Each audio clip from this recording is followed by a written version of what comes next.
So it's been quite a short period now, and we'll introduce Justin Stewart. Thank you. And Justin, welcome to Inospace. So have you always been interested in real estate? Yeah, I have. So, I mean, I've grown up with it. My dad was in it. So from an early age, I would come to some of these auctions, and I've always been exposed to the industry. And yeah, just growing up, I studied a finance degree, and I wasn't sure if I was going to kind of merge into property or stay that finance route. And then in COVID, I had some downtime to really think what I wanted to do. And then I made that push into real estate. So yeah, it's always been around me. And I think I'm really passionate about it. And I feel like it's something I'm good at and interested in sort of. It's interesting. COVID changed so many people's perspectives. Yeah. And then I know you did a stint in the UK. I mean, yes. South Africa, UK real estate, any similarities and any learnings from the UK? So yeah, it is more of an exercise of seeing if the grass is green on the other side as an initial sort of point. But being over there were similarities, but I mean, the companies do operate in different ways. But I think that's also important in real estate, is to learn from different angles. So from how they operate there versus here is quite different. And I think it has developed me as a person in the industry.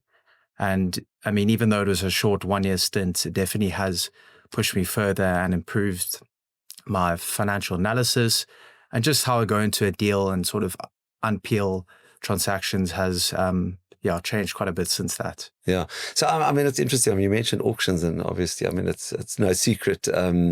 Your dad and I worked together for many, many years. Yeah. I think like well over a decade. I mean, actually, it's a bit embarrassing, but I think I remember when you were born. In fact, I did remember when you were born, because your dad was single when I met him. And so auctions obviously is probably a mutual reference point. But you also are you're quite interesting, because you come from a sporty family, and you yourself are actually you were telling me the other day you're a great golfer.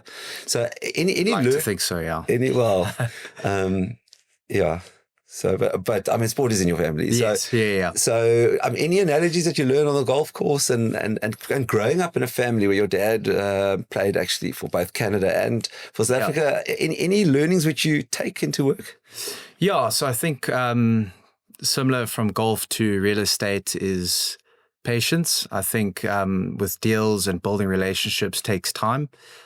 Same thing on the golf course. You can't get too flustered too quickly. You got to try keep your cool. And I think, with real estate, these deals, so many different sort of variables happen within a deal. And it's about, time and just being patient in those scenarios. No, I mean, that's true. The sort of UK property, I'm going to round back to that question. Yes. Coming back to South Africa, it's always a great question. It's like, you're 28 years old. It's your birthday recently.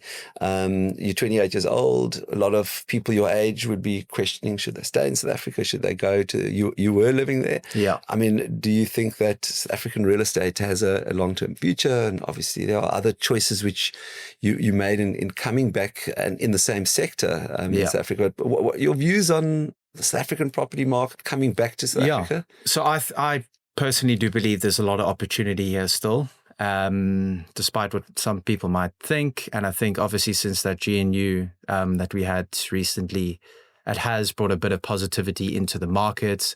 There's a lot more activity going on at the moment. I mean, if you look at the Western Cape, not just your industrial and retail, residential is obviously really at an all-time high at the moment. As an investor, from a capital growth, rental growth, we all are on the rise.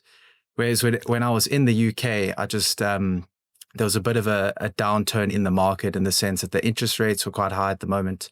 I think they were around 5.5%, which was quite high, where your yields are very tight. So the access to capital and the access to opportunities in that market was not as always what I thought out to be. So I thought going there, big economy, a lot happening. It was kind of, at quite a weird time in the market in the UK while I was there. And then on the other end, South Africa was going through a bit of a spike.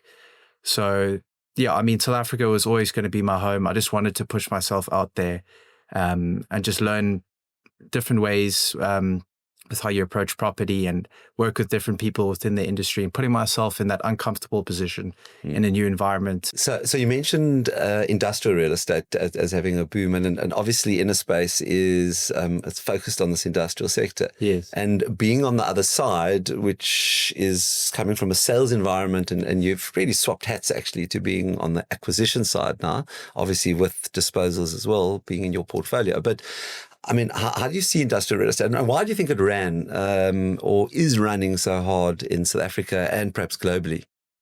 So, I mean, within South Africa or Cape Town as starters, we've got a lot of small pockets of industrial. There's not a lot of land left, so I think demand is at a high. And then with this push in e-commerce, everything's digital. Everyone orders things off of their phone. I mean, everything's accessible on your phone. And I think this push in e-commerce has created a new demand where industrial logistics used to be focused on your outskirts of the cities in these big industrial areas. Or manufacturing. Large DCs. We're now trying to push closer towards the city. So all those fringe nodes, your Pardon Island, Montague Gardens, Epping, Indabeni, you're seeing a lot of smaller units that are providing that quicker transport routes for your e-commerce. Well, John, that's a great advert for Inospace. But take a guess, look into the future. How do you see the market evolving in 3 years' time? I know it's anyone's guess, but what's your guess? I mean, a lot of people think we might be at the peak of our market, but I think there is still quite a bit of growth coming towards South Africa. Because of e-commerce or because of growth in economy, population, I think building costs? A bit of everything. So I think economy, we should still see a bit of a rise and a push in that. But I think, just that e-commerce is really changing the game within our industrial space.